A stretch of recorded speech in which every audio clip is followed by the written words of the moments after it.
To me, I think we've seen a new change in philosophy, a kind of a paradigm shift in glaucoma. And the key for me is not having to choose anymore, really between high quality of life, addressing and appreciating poor compliance, at the same time being able to do it in a safe way and do it early on in the disease itself. And that philosophy translates to getting people off of medications because we have enough data out there from a number of different trials to show us that drops, no matter how hard we try, patients are not compliant with that drop. Number two is we know that with the BAK, the preservative, and the actual chemical, the molecule, like a prostaglandin, has negative effects on the ocular surface, whether meibomian gland dysfunction, whether it's the goblet cells, whether it causes inflammation of the trabecular meshwork, etc. Those drops are not healthy for the surface. They also cause symptoms to patients, right? What do patients want to know? They want to know, are they happy? Are they comfortable? They don't realize that glaucoma is asymptomatic.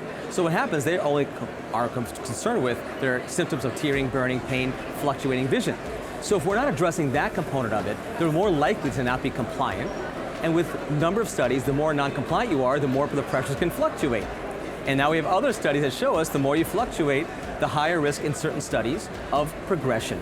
So therefore, my goal is to help maintain high quality of life, high compliance, minimizing fluctuation, hopefully also keeping the surface healthier, so if I do need any other surgery or I need to put people back on drops eventually, I have a healthier surface, less inflammation as well. So first line therapy I think makes sense. And the LIGHT trial really did solidify the many, many years of other trials we've had in our armamentarium. We've seen the LIGHT trial show us 6 years that when we compare drops first line to SLT, you find that no matter what, even though the pressures are the same, less progression visual field, less progression to incisional surgery, and less cost to the healthcare industry as well. So I think it really makes a lot of sense to get people off of medication, start first.